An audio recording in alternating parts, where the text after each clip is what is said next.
So, hello everyone. Thank you for your participation. Today we are hosting Dr. Eugene Vasiliev from the Surrey University, Guildford, UK, and he's going to introduce himself through some slides and his career path. So, without any hesitation, I think like I'm giving the floor to you, Eugene, to start your talk. And thank you so much for accepting our invitation today. Thank you. Please. Yes, I'm really excited to give the talk in this audience. And yes, I will be talking. I think the title of my talk was a bit too general. It will be proposal writing, but proposals specifically here mean not the observational proposals, nor marriage proposals for that matter, but I will be talking about grants and fellowship proposals, mostly aimed at early career scientists. So I think there are even more people coming up. So let's see, yeah, I have a broader audience. So basically, it's aimed at someone like myself, maybe 15, 20 years ago. And I apologize in advance if some of the things that I'm saying are obvious to me. I would say they were not obvious to me. Sorry, obvious to you. They probably were not obvious to me at your age. So that's why I collected these pieces of advice. I can say a little bit about myself. Why am I at all qualified to talk about this subject? See that perhaps that's a bit of overstatement.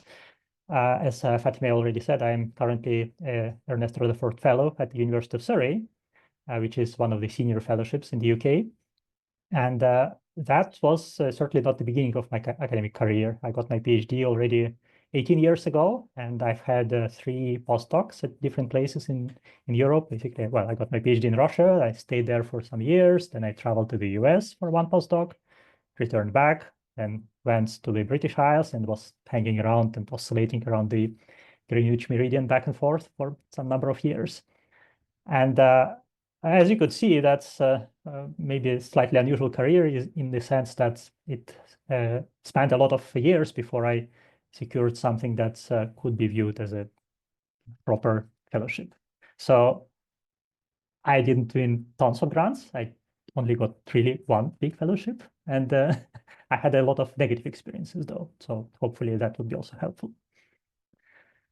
And speaking of careers, let me just recap what we typically have in academia, in astronomy in particular.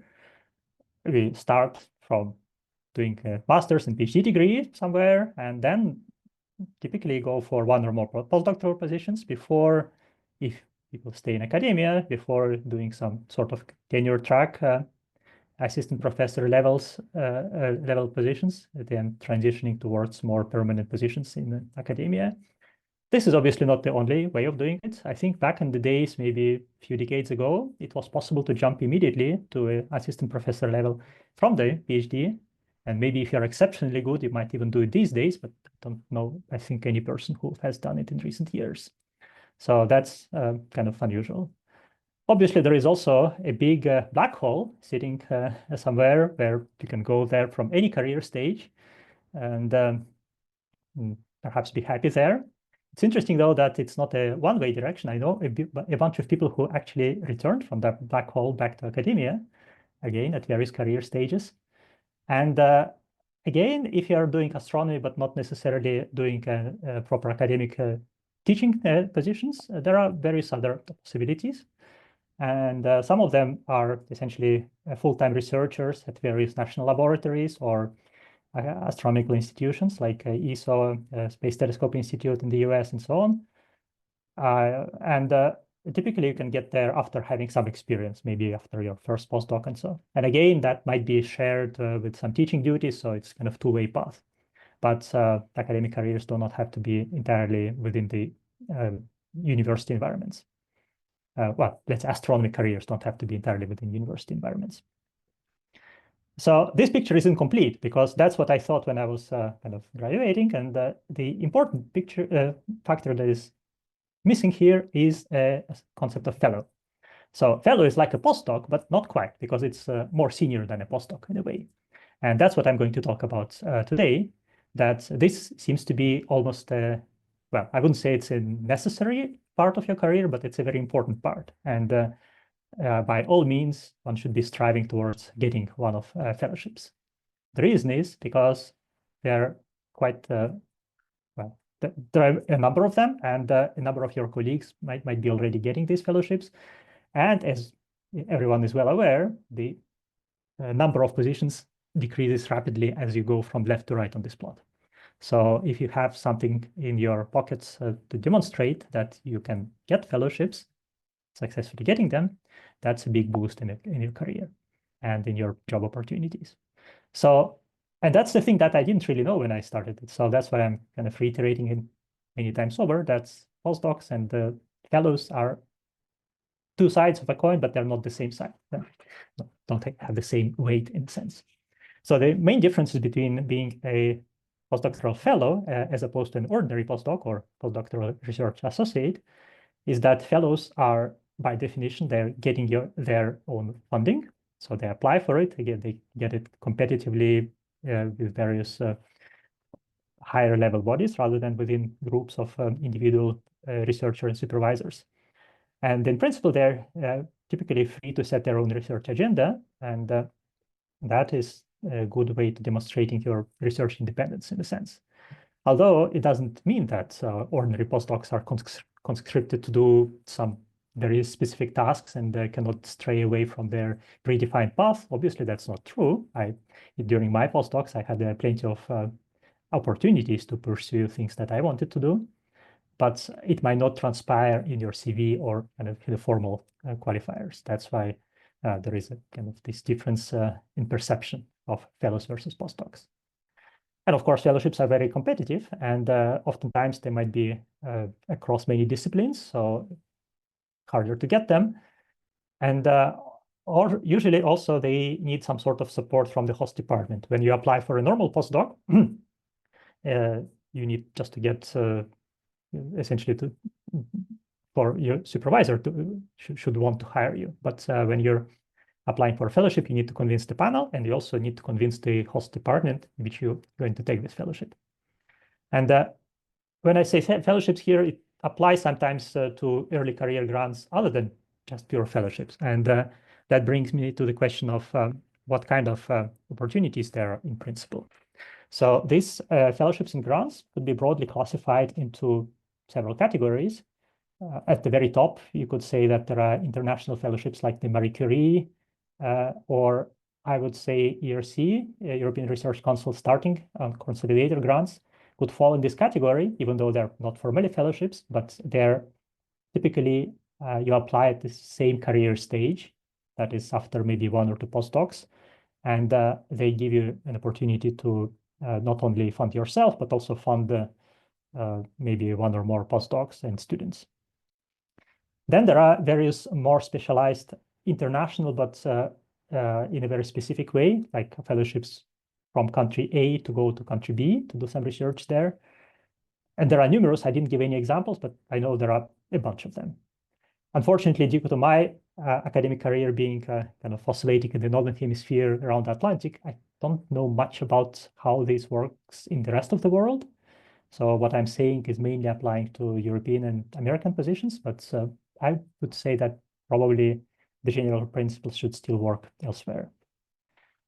Then there are numerous national funding agencies, and they, of course, are different in every country. In the US, you have a lot of types of fellowships from NASA, from NSF, National Science Foundations.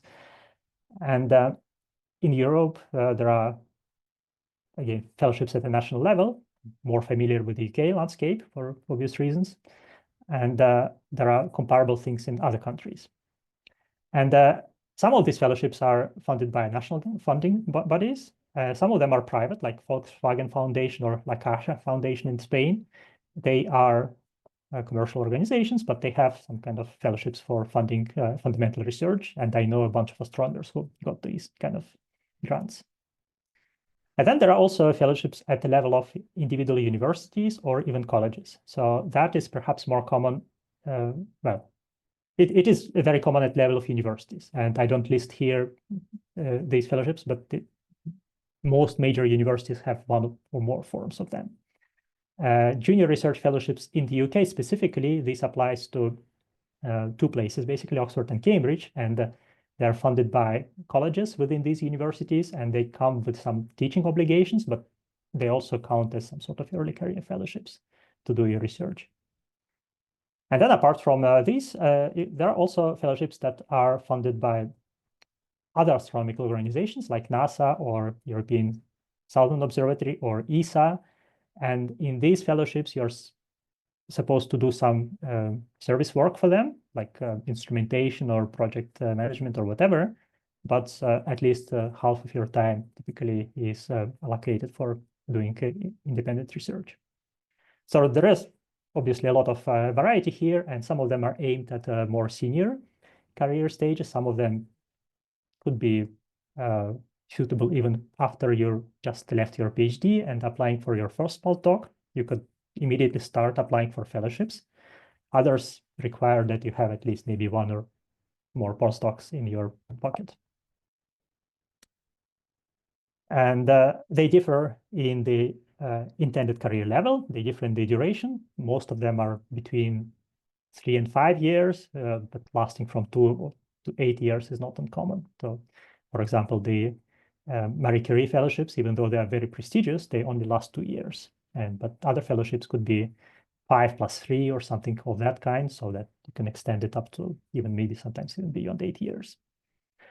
And a very important factor is that most of these fellowships also have a sort of age limit, not in the biological sense, but in the terms of the number of years since your PhD degree, excluding career breaks. So if you have some maternity leave or if you're outside academia for some time, these years don't count, but the years that you spend in any academic institution, they count. And that is something that I myself didn't really appreciate until it was too late. So when I realized that I need to apply for fellowships, I was not eligible for most of them. Fortunately, there are some which don't have any formal limits, and that's how I got my current Rutherford fellowship. But even then, the statistics is rather biased towards, well, not biased, it's kind of intentionally biased towards more early career scientists, because what else you are doing there if you're hanging around for 15 years and did not secure a fellowship? There are also things like special fellowships for specific social groups, sometimes ethnic minorities, sometimes people who do part-time work or need to have flexible schedule because of some caring responsibilities and so on. And some of these fellowships intentionally are forcing you to relocate to a different country. And then sometimes you might even come back. So for example, in the Marie Curie program, there is a type of fellowship which lets you spend 2 years outside the European Union and then return, I think, back for 1 year. And also, another factor is that some of the host organizations, you typically apply for a fellowship having selected a host organization, but this first step of selection might be an important one because there are quotas. For example, for many of the UK-based fellowships that I listed here, there would be quotas for how many fellows can a given university support. And so you have a kind of preliminary stage where the university has first to choose you among the pool of participants, and then you apply for the fellowship itself. And of course, yeah, you might not get it even then. So it requires some sort of massaging for the prospective host organization. But that doesn't mean that you have to stay there, because most of the time you can also choose the host after you got the fellowship. You can move it to a different one or even to a different country, as it happens with the ERC grants, for example. Then there is another consideration is that some of these fellowships are intended just to fund you, and some of them are more like early career starting grants, like the ERC starter, where you can fund yourself and you can also hire one or more postdocs and maybe sometimes students, depending on the conditions. And a very important factor is that these fellowships, as I said, they have different levels of, some of them are early career, some of them are more kind of more senior career, and especially the latter ones often are viewed as a kind of a jumping board towards a more permanent position. Some of them may come explicitly with the promise of transitioning to a permanent position at the end of the fellowship. Others might be implying it, or just statistically it works out that most people get offer a permanent position afterwards. But that's, I would say, one of the main reasons why it appears to be an important factor in your career progression. Because if you don't have anything of that kind, well, you will be competing against people who had it, and the number of permanent positions is quite limited. Unfortunately, given all this complexity, I don't think there is a single resource that would list all of these fellowships, so you can just go and shop for your preferred ones. Obviously, there are websites like Job Register at the AAS and the one in the UK academic community, but they tend to list more like postdoctoral positions, not necessarily all the fellowships that could be around. There is a website called Research Professional, which is maintained by one of, I think it's some commercial organization. So it's Thomson Reuters or something like this. And it requires subscription. Most universities have it, but if not, then well, they cannot get there. So what you have to do is basically, well, ask colleagues, more senior colleagues, and look around and search for them. That's a rather tedious task to find out all the landscape of opportunities, especially those which are rather obscure, like college and university level fellowships somewhere. You wouldn't know that they exist until you ask. So that's the landscape. Now, when you decide to go for a fellowship, then obviously you have to write a proposal. So normally proposals consist of several ingredients. They would be CV, publication list, as usual for any academic application, some sort of summary of your achievements so far, and then the main part is the research proposal. So you have to propose some sort of independent research program that would be both credible, ambitious, but feasible, and you have to convince the funding body that you can carry it out. And there are important, often neglected at first glance, but also important documents like budgetary calculations and various other auxiliary documents that you need to fill in. And don't leave it to the last moment because they might take more time than you expected originally. And they would be oftentimes, but not always, you have to provide some sort of support letters, either from your colleagues or from people at the host department. So I'll consider all of these aspects in turn, starting from the CV and past experience. That, of course, applies to any academic job, not just a fellowship. So some of these advices might seem obvious already. CVs these days may be coming in different formats. The traditional one is more like a set of bullet points where you have sections about your past academic career, research experience, interests, grants that you've ever won, and so on. Maybe a list of invited talks, the conferences or seminars, any other experiences that might be relevant, teaching, mentoring students, outreach activities are quite important. Various other services to the community. If you're regularly reviewing papers, that's normal, but you have to mention it anyway. If you're doing any organizational work for conferences, workshops, that's also very highly regarded, and so on. And more recently, some of the funding bodies, they go for a somewhat different format of CV, which is called narrative CV. This basically is same amount of information, but you, rather than listing it in a set of bullet points, you write it as a prose, like a free-form text. And in this case, you can explain and highlight things that you would not otherwise be able to do in a bullet point format. For example, if you want to dwell a little bit more about on a specific topic, like how your most important paper changed the entire field of research, you can explain it in words in this kind of CV.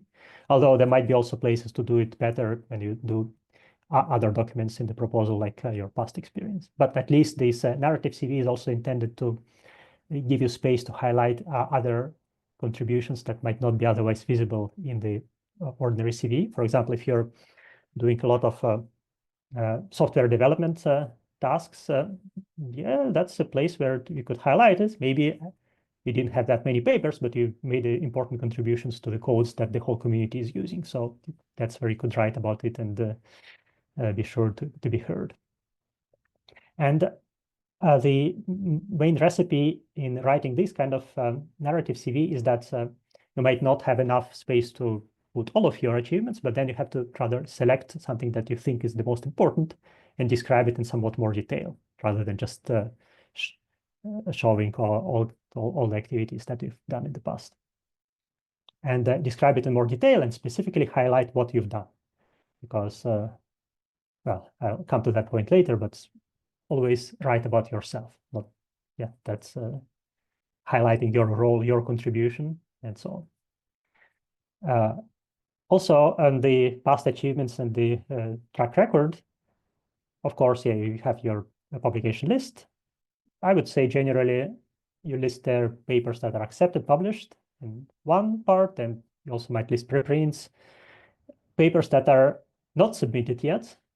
Unless you don't have anything else to show, you probably shouldn't list them, because it would be a bit strange if you have like 5 papers in various stages of preparation, but you cannot have anything else to show.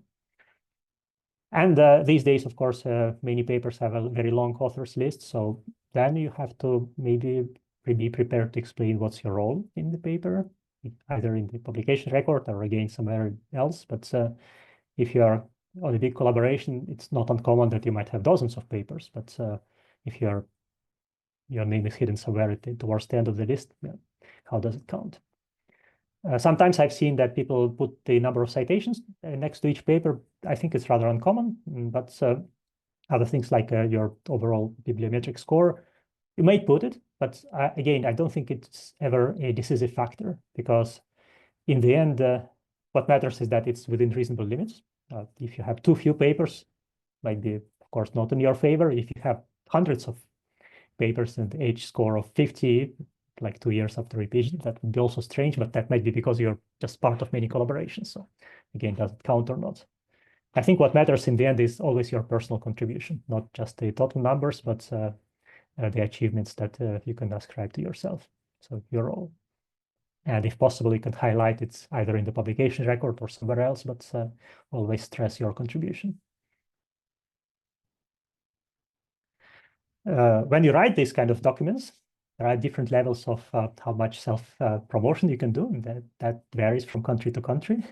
And I would say, yeah, maybe my personal taste is that I certainly would not boast too much, at least not without substantiating it by some obvious evidence. So if I see something that people just write about themselves in the absolutely superfluous tone, yeah, I probably would rather view it negatively. But then again, I'm an Eastern European living in the UK, so on this scale, take my words with a grain of salt. Should be appropriate for your environment. But in any case, what is important is that you just don't declare that you're good. You have to demonstrate it, right? Always start with some sensible contribution. Right. Then we come to the main part, which is the research proposal. And that is almost always the most important part, that is most heavily weighted in the overall score. And the main guiding line here is that, well, it has to be a big problem. It had to convey this sense to the selection panel that what you're proposing is, first of all, important, not just it's interesting for yourself, but it should be important for the community as a whole, or at least a large part of it. And second, is not only the problem itself is important, but you have to demonstrate that you can make a significant step in it. So these are like the most important guidelines. How do you do this? First of all, you write it in a way that should be accessible to someone who is not specialist in your field, because most of the time these fellowship proposals are evaluated by panels of generalists, especially those like Marie Curie, which are across all fields of science, or Future Leaders Fellowship in the UK, they're also across all fields of science. And there might be maybe 1 or 2 physicists, maybe one of them could have some experience in astronomy, certainly not in your field. So you have to aim it at someone with general academic background, but not necessarily from your field. But on the other hand, the proposals will be reviewed by specialists. So they are sent out much like normal journal papers. The editor might not be in your field, but he knows some, or he or she knows whom to address for a more qualified evaluation. So these proposals would be sent around to reviewers, which are much more specialized. They might be your colleagues and people who you know personally, and they know you personally, therefore, and they would be scrutinized. So you have to keep the balance between having a broad picture and accessible summary for everyone, at the same time being credible for someone who is going to scrutinize it. So the advice would be then you have to start with the big picture, overall state of the art in this field, and then explain what exactly is the problem that you want to address, how you're going to address. That's where you put all the gory details. And then finally bring it back to the big context and explain in simple terms what we learn at the end of it. So not just what will be done, but what we will learn as a result. And it also pays off to stress that this is a problem that needs to be solved, preferably urgently. And because, for example, there are existing or upcoming observation facilities that have a lot of data, but then again, the existence of data by itself is not a good enough reason. There should be a problem that you want to solve in the first place. And of course, if you have tools for doing it and you have data available, that's obviously a plus. And as I already said, not only the science question itself should be important, but also you have to demonstrate that you are the person who can do it best, or at least as good as could hope for. For example, you might have some unique tools or skill sets that are specifically relevant for this project, based on your past experience or based on some preliminary studies that you've done already. Or maybe you're a member of some collaboration and have privileged access to the data there, but you can combine it with some other skills to make you unique among this collaboration. And if you're talking about things that are don't exist yet, but are just coming up, or maybe being the observational data being taken in the near future, there is always a chance that things might not materialize, but okay, well, you have to then factor the risks in. But again, being unique does not necessarily mean that this is a good thing to do. You have to demonstrate that it's something that is useful. Then another important factor is that the project has to be ambitious, but also feasible and realistic. And during the duration of the fellowship, it should be possible to do something. My personal example is once I applied for a fellowship in which I promised to do something, which I thought was quite reasonable. And I got back the referee report saying that, well, no, you cannot do it in like 2 years' time. But by the time I got this referee report, in fact, I'd done it. It doesn't mean that I was so good at it. It was just meaning that I didn't describe this well enough for the referees to understand the scale and complexity of the problem. So that's something that we have to pay attention to. And depending on the kind of fellowship, some of them are more geared towards blue sky open-ended science. Others are more inclined to fund some sort of more incremental progress.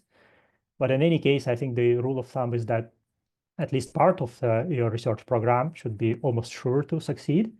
And then anything on top of that could be viewed as a surplus, but at least you have to maybe demonstrate it in a credible way that you'll get something sensible and useful at the end of it, and you might get more if the circumstances allow you. So in writing down this fellowship, there is always usually a section where you have a work plan, not just the goals, and but break it down into smaller work packages or something else. Some of the fellowship schemes even require you to draw some sort of Gantt chart or some other diagram illustrating the workflow. But even if not, then at least it's good to put it somewhere, because that will give the reviewers and the panel a way to appreciate the complexity and the steps. But then also, if there are several interrelated work packages, you have to do some risk assessment. If you fail at step one, then what is it? The whole thing is doomed, or you can switch to something else. So think about alternatives and write something about that demonstrates that you're aware of the complexities and you have some plan Bs. And it's another thing that people might often forget, but it's an important part of evaluation. And you have to justify the resources. For example, if you're saying that I need a postdoc to do so and so, why cannot that be done by yourself or a student? You have to do some justification of resources. And think about the panel, because these people will have to read through many proposals from different fields, and most of them, again, will be unfamiliar with these specific details. So write it in a way that could be clean, would be easy to digest. It's very tempting to just stuff your allocated space with as much detail as possible. That might be good for a reviewer, but for the panel, that would be just hard to navigate through. Illustrations are always good, especially if you can illustrate it by something that is your preliminary study. And write it in a way that is interesting to read and engaging, and demonstrates that you really want to do what you promised to do. Make it memorable in some way. Yeah, it depends. Yeah, in my own experience, I often decorate my talks with some objects of art, paintings, whatever. In my Rutherford proposal, maybe not in the proposal, in the interview talk, I put this illustration here. Let yourself find which work of art it references, but I don't think it was a key decision in the decision, but I'm certainly proud of having some unique part of it included. In terms of reference letters, I mentioned that that's part of the application that might vary from place to place, because some of the fellowships don't even need these reference letters at all, not unlike regular postdoc applications or faculty applications, which almost always need them. But then at least there would be a reference letter from the department. And when you ask for reference letters, I think that applies to not only fellowships, again, for any regular postdoc applications. Just have to be mindful about mixing in maybe big names who might not know you well versus people who know you very well, but maybe not don't have high enough standing in the community. But in any case, it pays off to have a diverse pool of referees. But for the ones that come from the department, these are sometimes important, and to the level that you might not appreciate. Again, one of my fellowship applications, I got one of the responses of referees saying that the support letter from the department was kind of not enthusiastic enough. I don't think that was the thing that kind of sank the whole project, obviously not the case, but certainly it was somewhat annoying to have this. So when you are in the negotiation with the host departments, make sure that they really want you and they express it in appropriate terms. And yeah, and it's always good to establish some collaborations and possible connections to the departments when you're writing this fellowship for evaluation of the panel. They would like to make sure that, yes, you're not just randomly choosing the host organization, but there are some links. And some of these support letters might actually include promises, career promises, if that is relevant, or promises for some career development opportunities. For example, you might be promised to get like a PhD student if possible, and so on, or have some additional training in your career development. That always counts as plus. So when writing a proposal, well, you have to start really far in advance. Maybe unlike postdoc applications, which you might do it relatively in a short time, with the proposal, you have to think about the problem. You have to find the department, make sure that they want you, prepare everything. So a couple of months in advance at least. And it's always good to have some feedback from colleagues. Again, the people from the host department would be most appropriate, because if they want you, they will be willing to give you feedback, evaluate your proposal draft, send it sometime in advance, and collect the feedback. And they leave enough time to do all the paperwork, because nothing is more annoying than losing the opportunity because of some stupid work not related to your main science proposal. Then you submit it, and then you wait until you get responses from the referees. Sometimes they're sent back to you, sometimes not, but if you get them back, remember, it's not like writing a referee response, responding to the referee report for a paper, which goes back to the referee. In the case of fellowships, the response only goes back to the panel. So they will have the original referee reports, they will see your responses. And it's not that these things are completely kind of the ultimate decisive factor. Some of the referee responses might be obviously not fulfilling their purpose. They might be overly critical or under-critical or nothing else. Then panel might be disregarded. But generally, they would, of course, be quite significantly weighed against all the other evidence. But that would be done by the members of the panel. So when you respond to the referee reports, you don't have to include all of the technical details that referees might appreciate, only something that the panel can appreciate. And when you're shortlisted, hopefully, of course, have to make a presentation, also rehearse it with the colleagues, maybe more than once. And again, remember that the panel, the intended audience, are not specialists in your field. So make it engaging, make it accessible to them, and make them willing to fund you. So be excited about your project. So getting a fellowship is not easy, but as I said, nowadays it seems to be a very good intermediate career points and almost, well, I wouldn't say necessary, but it's an important factor in advancing your academic career. And certainly have to think about it early in your career. Some of these fellowships can be started already after your PhD.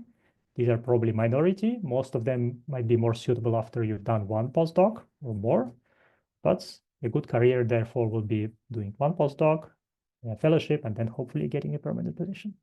And most likely you'll fail and more than once. And that's because, well, that's all competitive and very stochastic, right? It depends on many factors, not just how good your proposal is, but also who else is applying this year and who is sitting on the panel. But if you apply multiple times, then, well, you increase your chances, obviously. They're more competitive than regular proposals. So think about if you cannot really make a strong case for the fellowship they are aiming at, and it's a lot of work, so maybe you don't have to do it. So maybe aim at something else. But that, again, maybe my personal opinion. Sometimes I was deliberately excluding myself from some of the competitions because I thought I'm not up to a challenge, but well, you never know. But maybe it's less likely to slip through the cracks because when you apply for a regular postdoc position, if there are very few applicants, you might get a much higher chance. But at fellowships, you're always among many, many people. So typically it's like 10, 20% success rate. So think about it. And all of this is my personal opinion. So, and that I think I didn't follow these rules myself most of the time. Still got something, but mileage may vary. So with that, I conclude, and I'm happy to take questions. Oh, thank you so much. So actually, like the plan today was like basically doing something fun because this is the last talk of this quarter. So we really wanted to like make it like something exciting. Like we wanted to like have something very exciting like at the end and then like transfer all of you to the spatial platform. But then like I can see like we have like the most participated talk of the series, which is like 45 like participants. This is like a little bit like difficult to like accommodate in a spatial. So although I and Eugene were like really ready, and then like with the support of Eduardo we wanted to like go to the new environment, but I suggest that you stay here and then like also like give us your questions like maybe in the chat and then like also raise your hand. Okay. So okay, Alexis, I'm going to unmute you first. So please go ahead.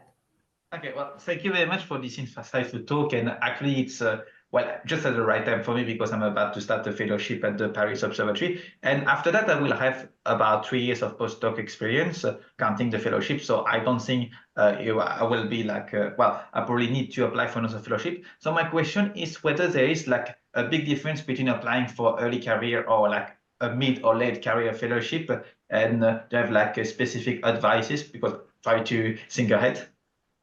Well, I think generally all these rules apply. So when you're writing your proposal, all of these things apply to every career stage. But of course, the ambition of the proposal will be different and more expansive if you're applying for something longer term. I wouldn't say there are fundamental differences there. Of course, when you're just starting your career, you don't have as many publications. It might be more difficult to demonstrate your research independence when you've done something with your supervisor. Okay, well, obviously you've done your research, but then maybe you want to move on to a different field, and that might be more important early in the career to demonstrate that you can actually efficiently work on your own. With a more senior career fellowship, that comes more or less, well, it doesn't come automatically, but it's kind of expected that you worked in different fields, you were able to establish your research network more extensively and so on. But in terms of writing, I don't think there is a fundamental difference there. So would you say that if I apply for second fellowship, they will look more into like independence and collaboration network than for first fellowship? I would say yes. So the panel always evaluates how much your output and experience is commensurable with your career stage. So the fellowships which take extensive range of career stages, like let's say from 0 to 10 years from your PhD. Obviously, if you're just applying when you don't have much, and you will be competing with people who have much more experience, that would be balanced in the panel, right? So it's not that you have no chance competing against more senior people. That will be, yeah, you have to demonstrate that your performance was commensurable with your career stage. Okay, well, thank you very much. Okay, thank you. I'm not sure if I'm pronouncing the next name correctly, but is it like Danek? So you can go next if you'd like. Yeah, hello. Hello. I think Yeah, you pronounced yeah. it nicely. Hi, Eugene. It's good to see Hello. you again. You've mentioned several useful things during your talk. I'm a little bit more specific, interested in something more specific. So, based on your experience, what would be sort of your specific advice on how to tackle the Ernst Rutherford Fellowship? Uh-huh. Okay, so for this one, this is one of relatively few fellowships. That's the one that I got. So this is one of few fellowships which don't have any formal limit on the career stage, and that's why I was able to apply it after 15 years of since my PhD. For this one, I applied. I think it's my third or fourth time that I applied, and the first few were, I think, going back to the proposal writing. I guess that's the important factor. Kind of, you have to create a problem that is suitable for a large-scale 5-year fellowship, and not just something that you would like to work on. In the end, when you get some fellowship, you don't have to do the work that you promised, right? You have to convince the panel that your project is interesting and it's valuable, but you don't have to do exactly what you promised.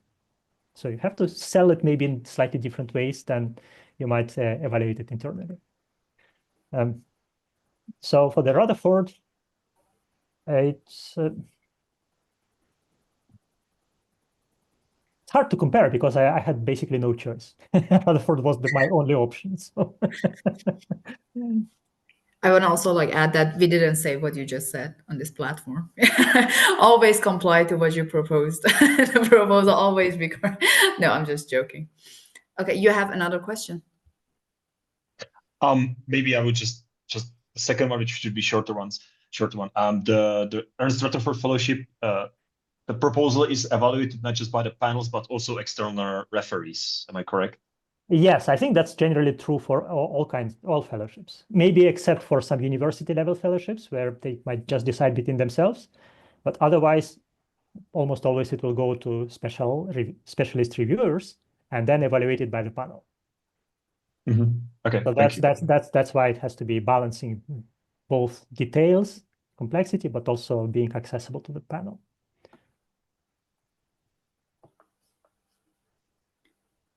Okay. I don't see any questions in the chat.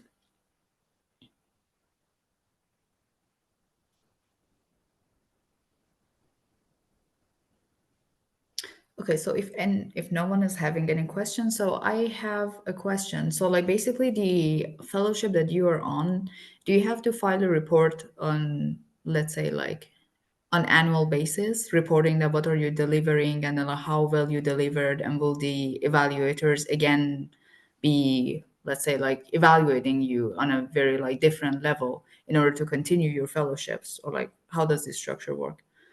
Depends. In the case of Rutherford, no, it is, well, you get it, you submit yearly reports, but in these reports, you have to demonstrate that you've done some work, but again, they would not compare line by line what you've done with what you promised.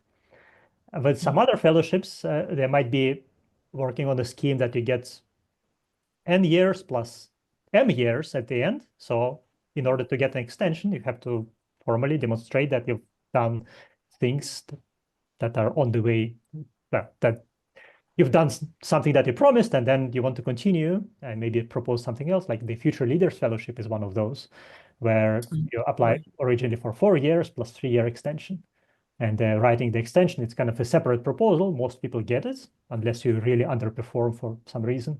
But you nevertheless have to write it. Okay, yeah. Yeah, Okay. I think for grant proposals, it might be somewhat different. I was really talking more about kind of fellowships and early career grants. For grant proposals, you might, next time when you write it, you have to demonstrate that you've done something for the previous grant. But most often it will be next time you write it, not at the end of your fellowship, right? Or grant. Okay. Right. Interesting. Okay, so if there are no more questions, I think we There are can some wrap. questions in the chat. Are there? I don't see No, any. no, this is your, sorry. Yeah, no. I'm actually like inviting everyone who's present here to fill out the survey that we have prepared for this talk afterward, and we're going to publish the results of the survey for each of these talks that we've had so far. And I'm going to like put the link in here, but then like it's also like on the QR code that you basically received on the poster. It is also like included in the email notification that you received. Okay, thank you again for the excellent talk. I personally enjoyed it a lot, learned a lot of things, and I hope like it was also like useful for the audience. Yeah, I hope it was Thank useful. you, everyone. Mhm. Thank you, everyone, also for your time. See you in the next series of talks. Bye. Stay tuned. Bye. Bye-bye, and good luck with all these applications. Bye. Bye bye. Bye.